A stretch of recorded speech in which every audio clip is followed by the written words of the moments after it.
I was barely through my first cup of coffee when I heard the sharp rap on my workshop door, the kind of knock that screamed trouble before I even saw who was on the other side.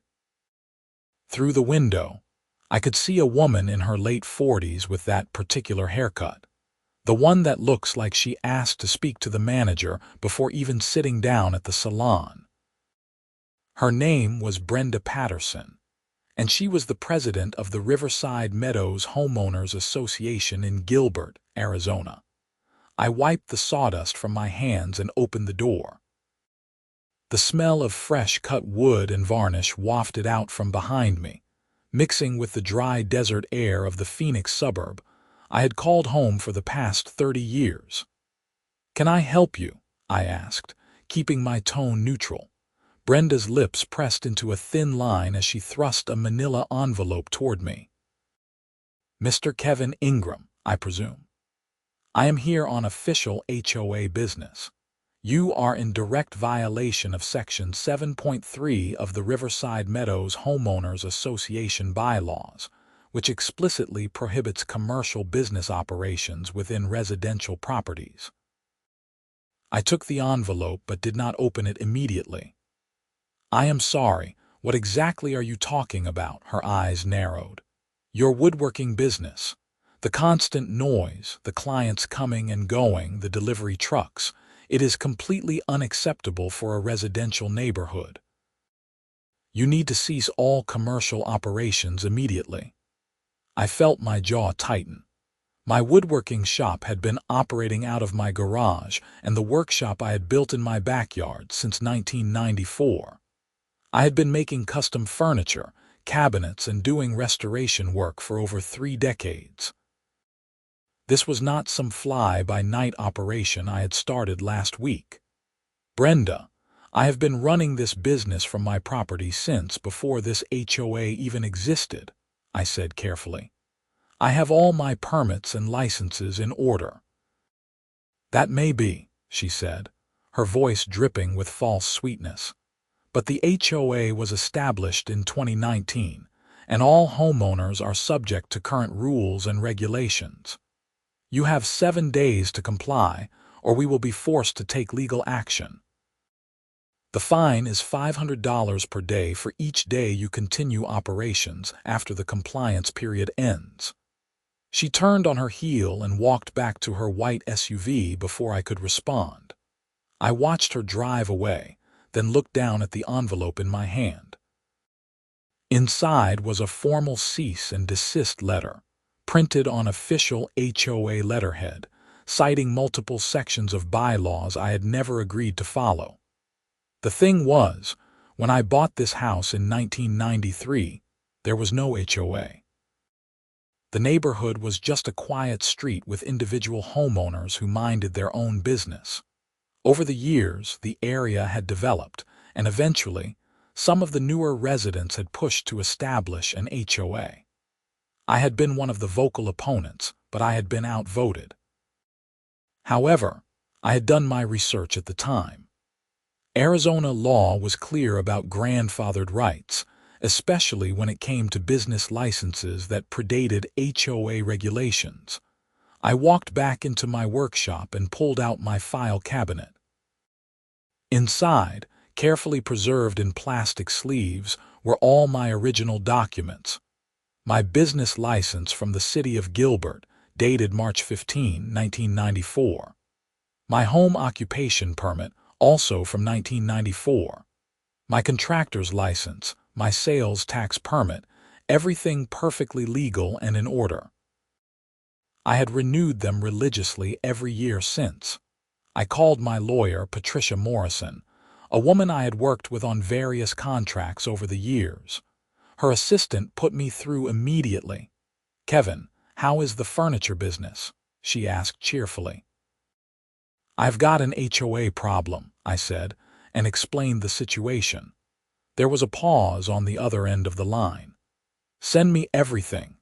The cease and desist, your original licenses and permits, and any documentation about when the HOA was formed." This is exactly the kind of overreach that gets HOAs in trouble. I scanned everything and emailed it to her office. Within an hour, she called me back. "Kevin, you are in a very strong legal position here. Your business license predates the HOA by 25 years. Arizona has specific statutes protecting pre-existing non-conforming uses. The HOA cannot retroactively apply their rules to a legally established business that was operating before they existed. I am going to draft a response letter explaining this, and we are going to send it to both the HOA and their legal counsel." "Do you think they will back down?" I asked. "They should," Patricia said. "But in my experience, HOA boards like this one often think they have more power than they actually do. Be prepared for this to escalate before it gets resolved." She was right. 3 days later, I received another letter. This one was even more aggressive, threatening immediate legal action and claiming that my business was decreasing property values and creating a nuisance. The fine amount had been increased to $1,000 per day. Patricia sent her response the same day, clearly outlining my legal rights and warning the HOA that any attempt to fine or take action against me would result in a lawsuit for harassment and abuse of authority. That should have been the end of it. It was not. The following week, I was working on a custom dining table for a client in Scottsdale when I heard vehicles pull up outside. I walked out to find 2 Gilbert Police Department patrol cars in my driveway. My stomach dropped. "Kevin Ingram?" one of the officers asked. "That is me." "What is this about?" "We received a complaint about a commercial operation being run illegally from this residence. Do you have a business license?" I felt a surge of anger but kept my voice calm. "Yes, officer. I have had a valid business license and home occupation permit since 1994. Would you like to see them?" I went inside and retrieved my documentation. The officers examined everything carefully. The older of the two, whose name tag read Martinez, handed everything back to me. "Sir, everything appears to be in order. Who filed the complaint?" "I would bet money it was Brenda Patterson from the HOA," I said. "She has been harassing me about my business, even though it predates the HOA by decades." Officer Martinez exchanged a glance with his partner. "We will make a note of this in our report. If you continue to be harassed, you may want to consider filing a complaint yourself."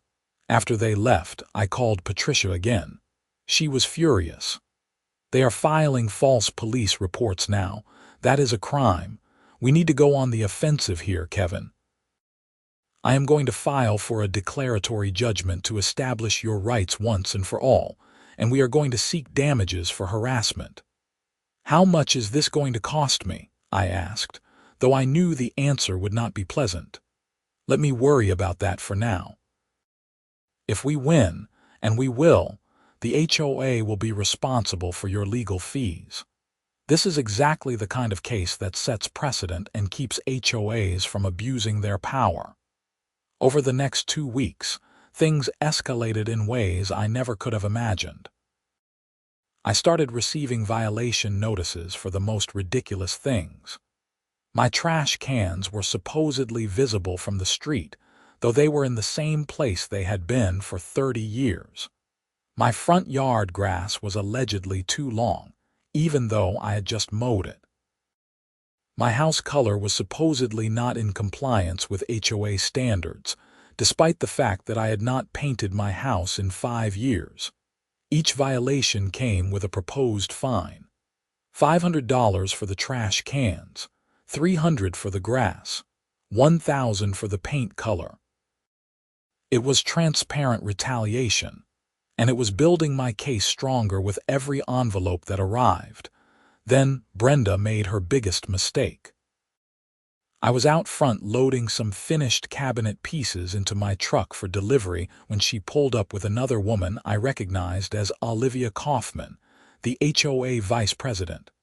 They blocked my driveway with their car. "You need to stop loading commercial materials," Brenda said loudly. "You are in violation of HOA rules." "Brenda, move your car. I have a delivery to make," I said firmly. "Not until you agree to cease your illegal business operations." Several neighbors had come out to watch. I pulled out my phone and started recording. "I am asking you to move your vehicle. You are blocking my driveway and preventing me from conducting my legal, licensed business." "Your business is not legal according to HOA regulations," Olivia chimed in. "My business license predates your HOA by 25 years. Now move your car or I am calling the police." "Call them," Brenda said with a smug smile. "We will just explain that you are running an illegal commercial operation." I dialed 911 and reported that my driveway was being blocked and I was being prevented from leaving my property. The dispatcher said officers were on their way. The police arrived within 10 minutes. It was Officer Martinez again, along with a different partner this time. "What seems to be the problem?" Martinez asked. I explained the situation while my phone continued recording. Brenda immediately launched into a tirade about my business and HOA violations. Officer Martinez held up his hand. "Madam, we have already established that Mr. Ingram has all proper licenses and permits. You are blocking his driveway and preventing him from conducting legal business. I need you to move your vehicle immediately." "But the HOA," Brenda started. "The HOA does not supersede city and state law," Martinez said firmly. "Move your vehicle now or I will cite you for obstruction." Brenda's face turned red, but she got in her car and moved it. Before she drove away, she rolled down her window. "This is not over," she said. "No, it is not," I agreed, "but not in the way you think." I called Patricia immediately after making my delivery. She was ecstatic. "You got video of all that, every second. Perfect, send it to me right now." We are going to add harassment, intimidation, and interference with business operations to our lawsuit. This HOA board has absolutely no idea what they have just done. The lawsuit was filed the following week. Patricia was not messing around. We were suing for declaratory judgment establishing my right to continue my business, compensatory damages for the time and stress I had endured, punitive damages for harassment, and all legal fees. The total amount we were seeking was just over $200,000. The local news got wind of the story. Apparently, HOA overreach was a hot topic, and the image of a small business owner being bullied by a power-hungry HOA board made for great television. A reporter from Channel 12 News in Phoenix contacted me for an interview. I discussed it with Patricia first. "Go ahead," she said. "Public opinion can be a powerful tool. Just stick to the facts and be respectful. Do not let them bait you into saying anything inflammatory." The interview aired on the evening news. I showed the reporter my workshop, my original business license, and explained calmly and clearly how I had been operating legally for over 30 years before the HOA even existed. The reporter interviewed Brenda as well, but she came across as defensive and aggressive, repeatedly insisting that HOA rules applied to everyone regardless of circumstances. The segment ended with a legal expert explaining grandfathered rights and noting that I appeared to have an extremely strong case. The reporter concluded by saying, "This story raises important questions about HOA authority and the rights of homeowners who were there first." The response was overwhelming. I received supportive calls and messages from neighbors I barely knew, from former clients, and even from complete strangers who had seen the news story.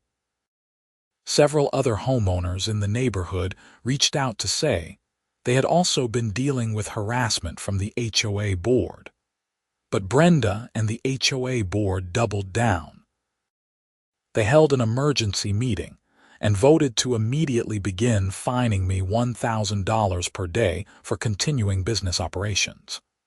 The first invoice arrived 2 days after the vote, demanding $7,000.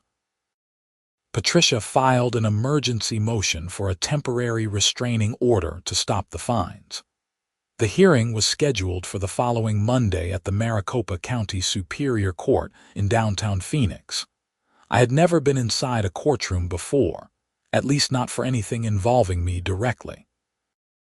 The building was imposing, all marble and security checkpoints. Patricia met me outside the courtroom looking confident in a sharp navy suit. "Just remember, answer only the questions asked. Be honest, be calm, and let me do the heavy lifting," she said.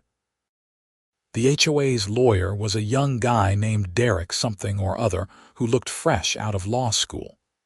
He sat at the opposite table with Brenda and another HOA board member, a man named Richard Chen.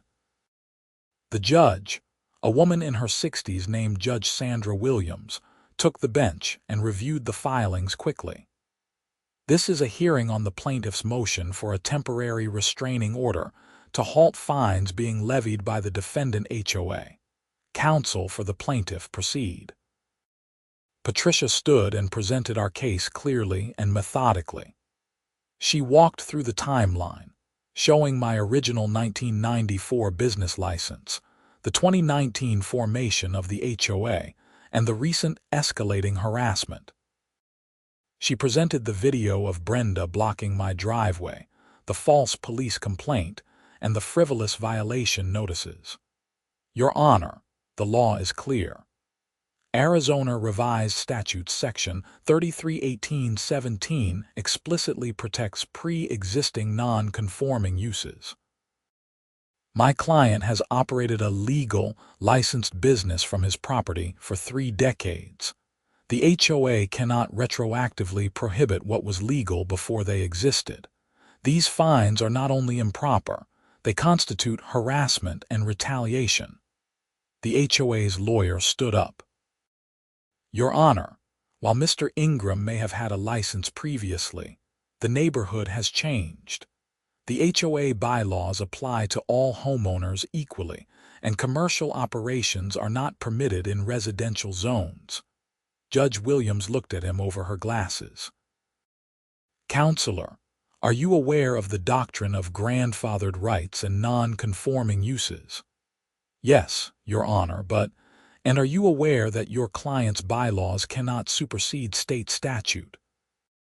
"Your Honor, we believe that the scale of Mr. Ingram's operation has changed over time and now constitutes a different type of business than what was originally licensed." Patricia stood back up. "Your Honor, may I address this? Mr. Ingram's business has remained consistent. He does custom woodworking from his home workshop. He has the same business license, the same home occupation permit, the same operations. The HOA has presented zero evidence that anything has changed except their desire to exert control where they have no legal authority." Judge Williams flipped through some documents. "Mr. Ingram, how many employees do you have?" I stood up. "Just me, Your Honor. I am a sole proprietor. I occasionally hire a helper for large installation jobs, but I do not have any full-time employees."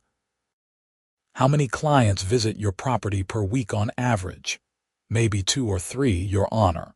Most of my client meetings happen at their location or at material suppliers. People come here primarily to see finished pieces or to discuss custom work." "And your hours of operation?" "I generally work from 8 in the morning until about 5 in the afternoon, Monday through Friday. Sometimes I will work on a Saturday if I have a deadline, but that is rare." Judge Williams nodded and looked back at the HOA's lawyer. "Counselor, your client's position is untenable under Arizona law. Mr. Ingram has demonstrated a legal, pre-existing business operation that predates your client's authority by a quarter century. The temporary restraining order is granted." The HOA is prohibited from assessing any fines related to Mr. Ingram's business operations pending the outcome of the full trial. Furthermore, all fines already assessed are void, and any money collected must be returned within 10 business days. Brenda made a noise of protest, and the judge's eyes snapped to her. "Madam, you will remain silent in my courtroom. I am going to say something else here for the record. HOAs serve an important function in maintaining communities, but they are not above the law. What I see in these filings suggests a pattern of harassment and abuse of authority. If this behavior continues, there may be grounds for sanctions beyond what the plaintiff is currently seeking.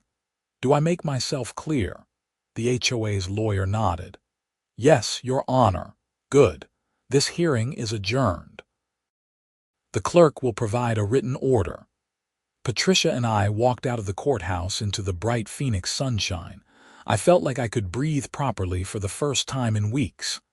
"That went well," Patricia said with satisfaction. "Judge Williams is known for not tolerating HOA overreach. But do not get too comfortable. This is just the restraining order. We still have a full trial ahead of us." "When will that be?" "Probably not for several months. The courts are backed up, but in the meantime you can operate without fear of fines." And now we wait to see if the HOA is smart enough to settle. They were not. Instead of backing down, Brenda seemed to take the judge's ruling as a personal insult. Over the next few weeks, the violations continued, though they avoided anything directly related to my business. I received citations for my mailbox being the wrong shade of black, for having a garden hose visible from the street, and for parking my truck facing the wrong direction in my own driveway. Each violation was documented, photographed, and sent to Patricia. Each one strengthened our harassment case. Then things took a darker turn. I arrived home one evening after delivering a custom bookshelf to a client in Temp to find my workshop door forced open. The lock had been broken and someone had been inside. Tools were moved around, drawers opened, papers scattered.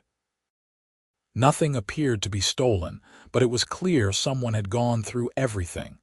I called the police immediately. Officer Martinez responded again, and I was starting to think of him as a fixture in this whole mess. "Has anything been taken?" he asked as he examined the broken lock. "Not that I can tell. It looks like someone was searching for something." "Do you have any idea who might have done this?" I hesitated. I do not want to make accusations without proof, but given everything that has been happening with the HOA. Martinez nodded. "We will dust for prints and see what we can find. Do you have any security cameras?" "No, I never thought I would need them. You might want to consider installing some." I called Patricia after the police left. She was as angry as I had ever heard her. This has gone from civil harassment to potential criminal activity. If the HOA or any of its board members are behind this, they are in serious trouble. But we do not have proof it was them. Not yet. Take Officer Martinez's advice and install cameras, good ones. Cover every entrance to your property. I spent the next day installing a comprehensive security system. Cameras on the front door, back door, workshop entrance, and covering my driveway. Everything was connected to cloud storage that would preserve footage even if someone destroyed the cameras. It turned out to be a good investment. 5 days later, at 2 in the morning, my phone buzzed with a motion alert from the security system. I pulled up the app and watched in real time as a figure in dark clothing approached my workshop. They were carrying what looked like a can of spray paint. I immediately called 911 while watching the camera feed. The person was spray painting something on my workshop door. The video quality was good enough that, when they turned slightly, I could make out their face in the infrared light. It was Richard Chen, the HOA board member who had been at the court hearing. Within minutes, I heard sirens. Police cars converged on my property with lights flashing. I went outside in my bathrobe as officers apprehended Richard in my backyard. The spray paint can was still in his hand, and the word illegal was painted across my workshop door in red letters. Officer Martinez was one of the responding officers. He looked at me and shook his head. "Mr. Ingram, I am sorry you have had to deal with all this." Richard was arrested and charged with criminal trespassing and criminal damage. As he was being put into the patrol car, he was shouting about how I was ruining the neighborhood and someone had to take a stand. The arrest made the news. Channel 12 ran a follow-up story about the ongoing HOA dispute, now with the added drama of criminal charges. The reporter interviewed a legal expert who said this was one of the most extreme cases of HOA overreach she had seen in her 20 years of practice. The publicity finally seemed to wake up some of the other HOA board members to the reality of their situation. 2 days after Richard's arrest, I received a call from a man named Donald Fleming, who identified himself as an HOA board member I had not yet dealt with directly. "Mr. Ingram, I want to apologize for how this situation has been handled," he said. His voice sounded tired and genuinely contrite. "Several of us on the board were not aware of the full extent of your licensing history or the legal issues until recently. Some board members, particularly President Patterson, have been handling this matter without full board consultation. I appreciate you calling," I said cautiously. "I would like to set up a meeting if you are willing. Just you, me, and maybe 1 or 2 other board members who want to resolve this reasonably. No Brenda, no lawyers if you prefer, though I understand if you want yours present. I just think we need to talk like neighbors and fix this before it gets any worse." I told him I would discuss it with Patricia and get back to him. Patricia was skeptical. It could be genuine, or it could be a trap. "If you do meet with them, I want to be there, and I want everything recorded." We agreed to meet at a neutral location, a conference room at the Gilbert Public Library. Donald Fleming showed up with 2 other board members, Karen Mitchell and James Peterson. Patricia and I sat across from them. Donald spoke first. "Mr. Ingram, let me be direct. Some of us have serious concerns about how President Patterson has been handling HOA business, not just with you but in general. Your situation has opened our eyes to some problems. We have consulted with our HOA's insurance carrier, and they are very concerned about the liability we are facing." Karen Mitchell nodded. "I personally had no idea about your business history when this started. Brenda told the board you were a new business trying to operate without permission. When I went back and looked at the actual records after your lawsuit was filed, I was shocked. Where is Brenda now?" I asked. James Peterson grimaced. "She is still the president technically, but we have called for a special election to remove her from the board. After Richard's arrest, several homeowners started asking questions about board conduct. We are trying to do damage control." Patricia leaned forward. "What exactly are you proposing?" "We want to settle," Donald said. "We acknowledge that Mr. Ingram has the right to continue his business. We will amend the HOA bylaws to explicitly grandfather in all pre-existing legal businesses. We will drop all violation claims, return any fines collected, and we are prepared to offer compensation for Mr. Ingram's legal fees and the harassment he has endured." "What about the criminal charges against Richard Chen?" I asked. "That is out of our hands," Donald said. "That is between him and the state. But I want you to know that he was acting on his own. The board never authorized anything like that." Patricia and I stepped outside to confer privately. "What do you think?" I asked. "I think they are scared, which they should be. Their insurance company probably told them they are looking at a massive judgment if this goes to trial. The question is, Do you want to settle or do you want your day in court? I thought about it. I was not a vindictive person by nature. I just wanted to work in peace. What would a fair settlement look like? I asked. All your legal fees, which are already around $40,000, compensation for your time and stress, call it another $30,000. And a formal, written apology to be sent to every homeowner in the HOA explaining what happened and confirming your right to operate your business. We went back inside, and Patricia laid out the terms. Donald and the other board members agreed to everything without argument. They would present it to the full board for a vote at an emergency meeting that week. What about Brenda? I asked. Is she going to accept this? She does not have a choice, Karen said firmly. We have the votes to remove her if necessary. And honestly, after everything that has come out, I do not think she will fight it. Her husband is a lawyer, and he has apparently been telling her for weeks that she has been making a huge mistake. The settlement was finalized 2 weeks later. I received a check for $70,000 to cover my legal fees and compensation. A letter was sent to every homeowner in Riverside Meadows explaining the situation, confirming my business rights, and apologizing for the board's conduct. The bylaws were amended to explicitly protect any legally licensed business that predated the HOA's formation. Brenda Patterson resigned from the HOA board 3 days after the settlement was finalized. I heard through the neighborhood grapevine that she and her husband were planning to sell their house and move to a different community. I did not take any pleasure in that, but I did not feel bad about it either.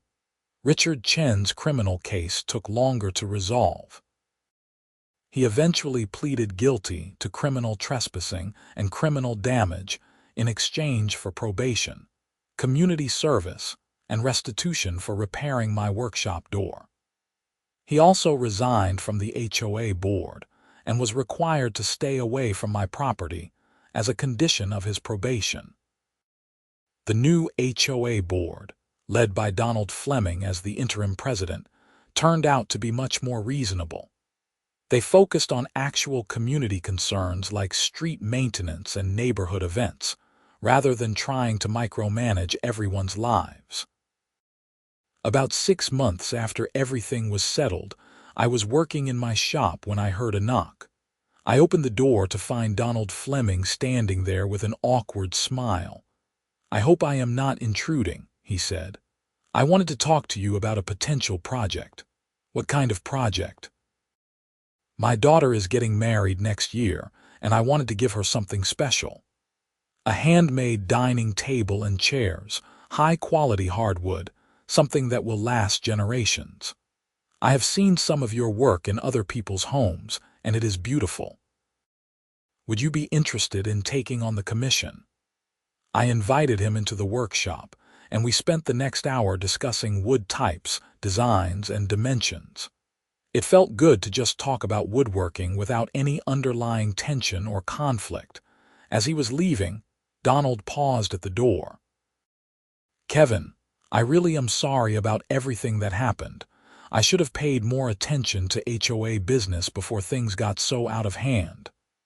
"I appreciate that," I said, "but it is over now. Let us just move forward." "Agreed. I will send you the final measurements for the table once I confirm everything with my daughter." After he left, I stood in my workshop surrounded by the smell of sawdust and wood stain, the same smells that had been part of my life for 30 years. Through the window, I could see my house, the home I had lived in since 1993, long before anyone had ever heard of the Riverside Meadows Homeowners Association. The whole experience had taught me a lot about standing up for your rights, about the importance of documentation, and about how a little bit of power could go to people's heads if there were no checks on it. But it had also shown me that not everyone in an HOA was bad. People like Donald, Karen, and James were genuinely trying to do right by the community once they understood what was really happening. The local news did one final follow-up story a few months later, part of a larger series on HOA reform in Arizona.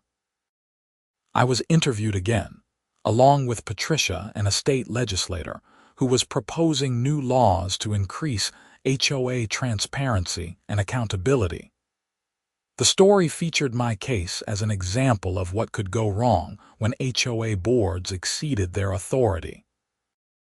What would you say to other homeowners facing similar situations? The reporter asked me. Document everything, I said. Know your rights. Do not be afraid to stand up for yourself, but do it through proper legal channels.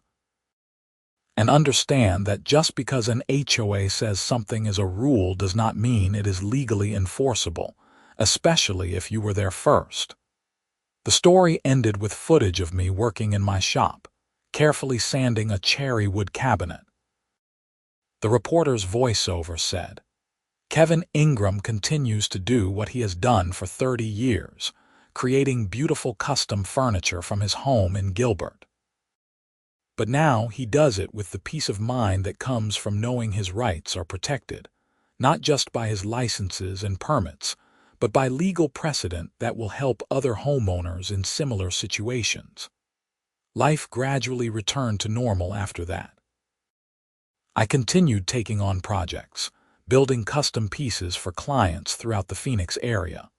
The notoriety from the news stories actually brought in more business. People liked the idea of supporting a small business owner who had stood up to an overreaching HOA. I finished Donald Fleming's daughter's dining table 6 months later. It was one of my best pieces, a stunning 8-foot table in black walnut with matching chairs. The wood grain was spectacular, and I used traditional joinery techniques that would ensure the table lasted for generations. When Donald and his daughter came to pick it up, she actually started crying when she saw it. It is absolutely perfect, she said. Thank you so much. It was my pleasure, I told her honestly. Congratulations on your wedding. As I watched them carefully load the table into Donald's truck, I thought about how strangely things had worked out. A situation that had started with harassment and threats had ended with me creating a meaningful piece of furniture for someone's wedding, someone who had been part of the organization that had tried to shut me down. That evening, I sat on my back porch with a cold beer, looking out at my workshop. The security cameras were still in place, though I had not needed to review any footage in months. The neighborhood was quiet, peaceful. A couple was walking their dog down the street. Kids were playing basketball in a driveway a few houses down. This was what a neighborhood was supposed to be, I thought. People living their lives, respecting each other's space, helping each other when needed, but not trying to control every little detail of how everyone else lived. My phone buzzed with an email from a potential new client. They had seen my work featured in an Arizona home design magazine and wanted to discuss custom built-in bookshelves for their home office. I responded that I would be happy to set up a consultation and talk about their vision. Business was good. Life was good. And my workshop, my business, my livelihood that had been part of my life for 3 decades, was secure. Not just because I had won a legal battle, but because the law had recognized something important. That you cannot retroactively take away someone's legal rights just because you formed a club and wrote some rules. The Riverside Meadows HOA continued to function, but in a much different way than it had under Brenda's leadership. They focused on maintaining common areas, organizing neighborhood events, and addressing actual issues rather than creating problems where none existed. Several homeowners who had been silent during my ordeal came forward afterward to thank me, saying they had also been dealing with unreasonable demands, but had been too afraid to push back. One of them, an elderly widow named Margaret who lived 3 houses down, confided in me that Brenda had been trying to force her to remove a memorial garden she had planted for her late husband. The garden included some flowers and plants that supposedly violated HOA landscaping guidelines. After seeing how my case had played out, Margaret had pushed back with help from Patricia, and the HOA had immediately backed down. "You standing up for yourself helped more people than you know," Margaret told me. "A lot of us were feeling bullied and did not know what to do about it. That made all the stress and expense worth it." The legal precedent from my case ended up being cited in several other HOA disputes in Arizona over the following year. Patricia told me that my case had become something of a landmark example in HOA law, particularly regarding grandfathered rights and pre-existing non-conforming uses. A law professor at Arizona State University even used it as a teaching example in his property law class. I was invited to speak at a few community meetings about HOA reform, though I was never entirely comfortable with the public attention. I was a woodworker, not a public speaker. But I did it because I thought it was important for people to understand their rights and to know that HOAs, while they serve a purpose, are not all-powerful entities that can do whatever they want. At one of these meetings, a young couple approached me afterward. They had just bought a home in a neighborhood with an established HOA and were worried about a small online business. They ran from home making handmade soaps and candles. "Do we need to hide what we are doing?" the wife asked nervously. "The HOA hasn't said anything yet, but we are worried they will try to make us stop." "Do you have a business license?" I asked. "Yes, we got one 6 months ago when we started." "Then you are doing it right. Be upfront about it. Keep all your paperwork in order, and do not let anyone bully you into thinking you are doing something wrong when you are not. And if the HOA gives you trouble, document everything and talk to a lawyer early. Do not wait until it escalates like I did." They thanked me profusely, and I gave them Patricia's contact information just in case. 2 years after the whole ordeal began, I was featured in a Phoenix magazine article about local artisans and craftspeople. The article mentioned my HOA battle briefly, but focused primarily on my work and my approach to custom woodworking.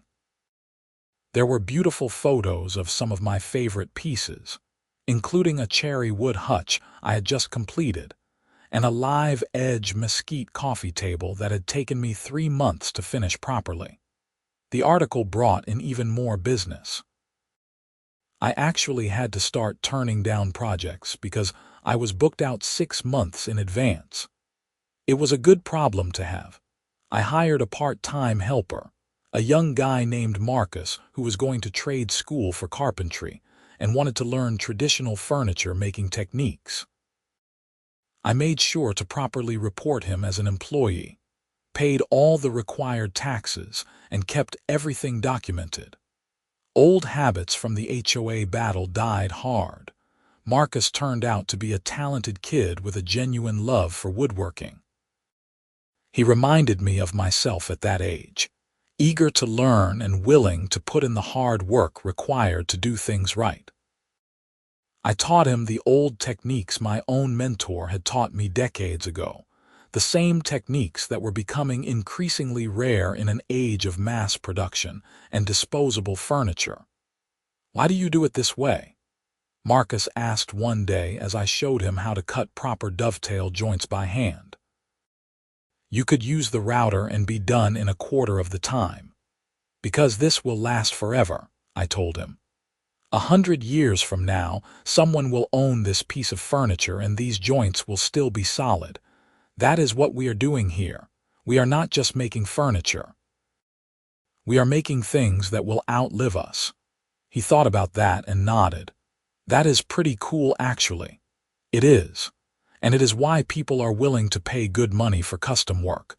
They want something real, something with integrity, something made by human hands with skill and care.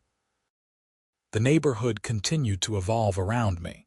Some of the older residents moved away, new families moved in.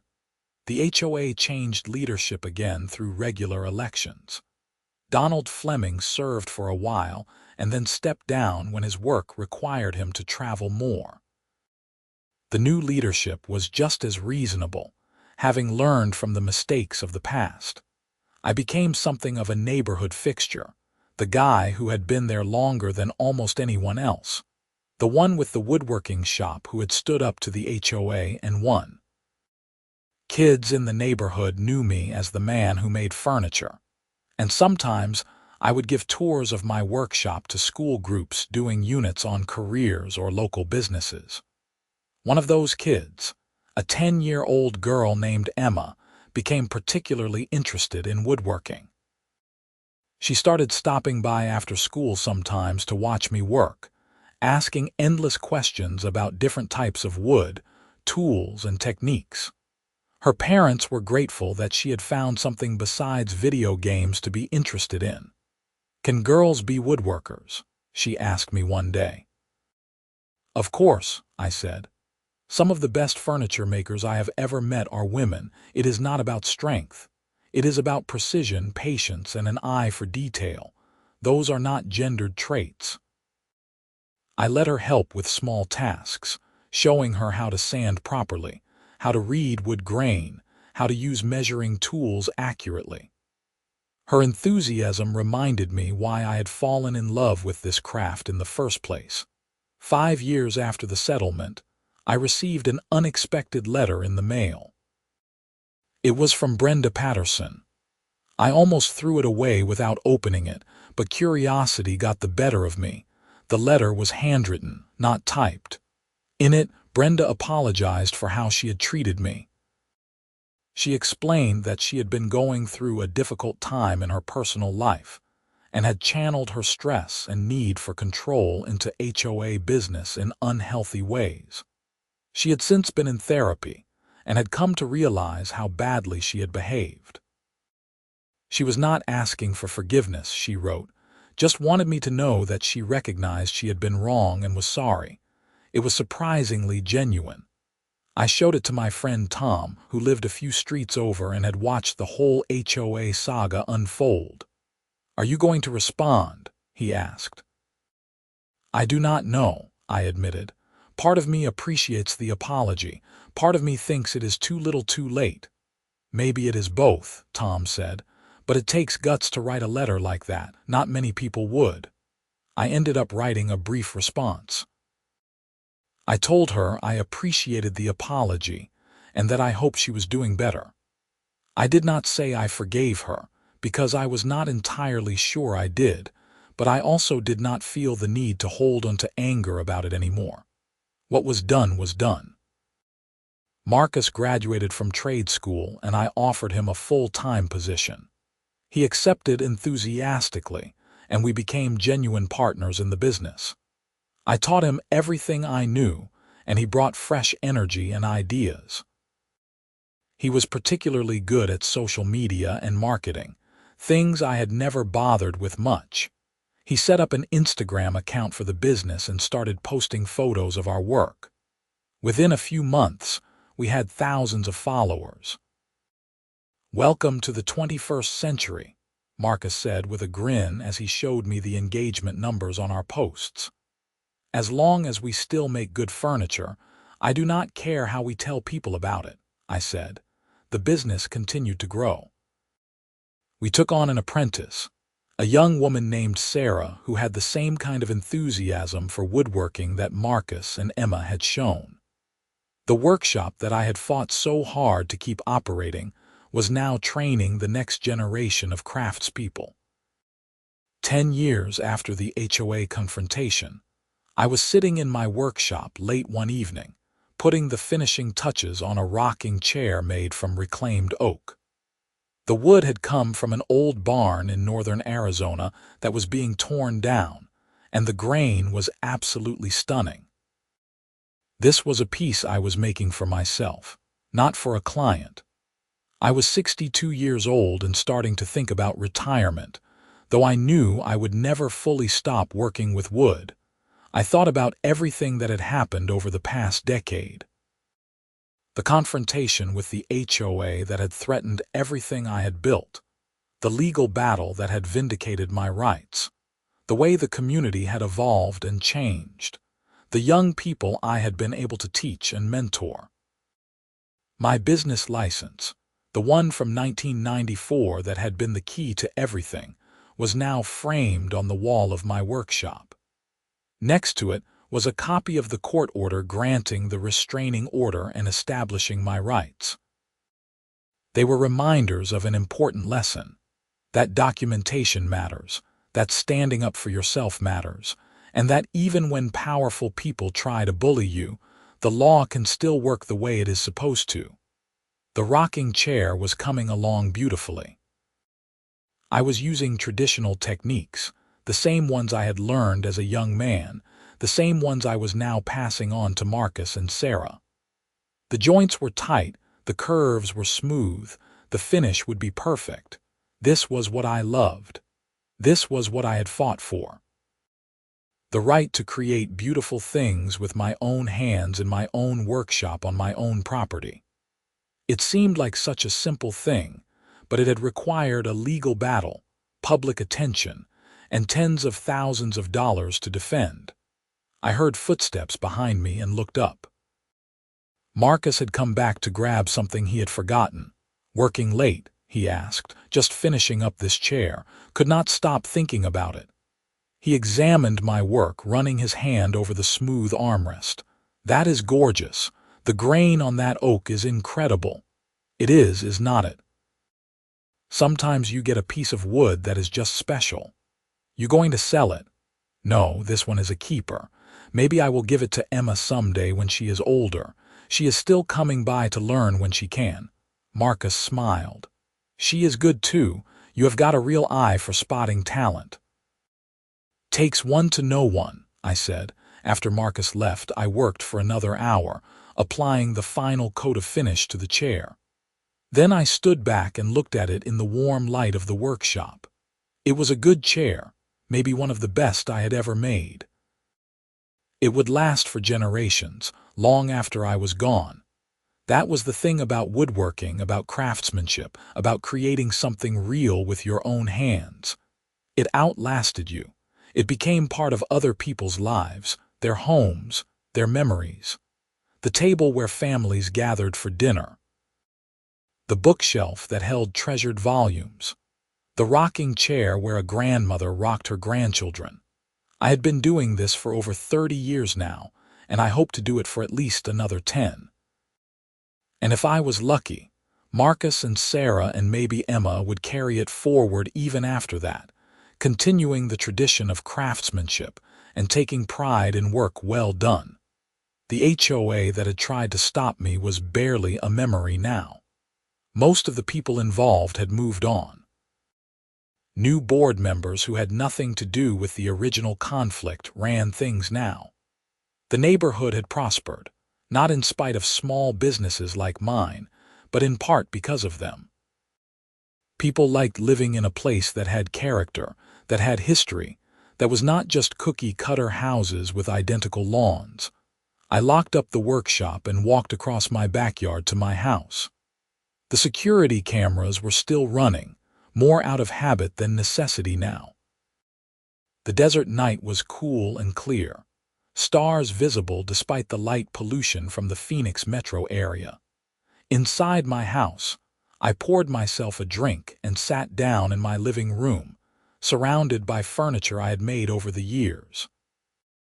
Every piece held memories of the client who had commissioned it, the wood I had chosen, the challenges I had overcome in the building process. On the wall was the Phoenix magazine article about local artisans. Next to it was a letter from the mayor of Gilbert thanking me for being a positive representative of small businesses in the community. There was also a photo of me with Marcus and Sarah, all of us covered in sawdust and grinning at the camera. This was my life.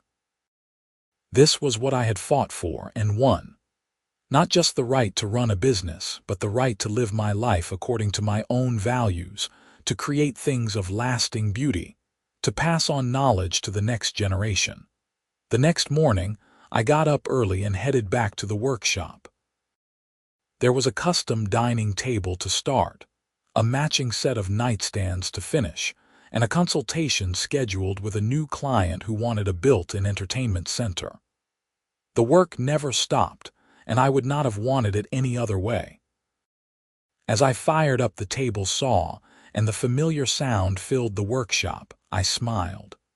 31 years of doing this, and it still felt right. The wood, the tools, the creative process of turning raw materials into something beautiful and functional. This was who I was.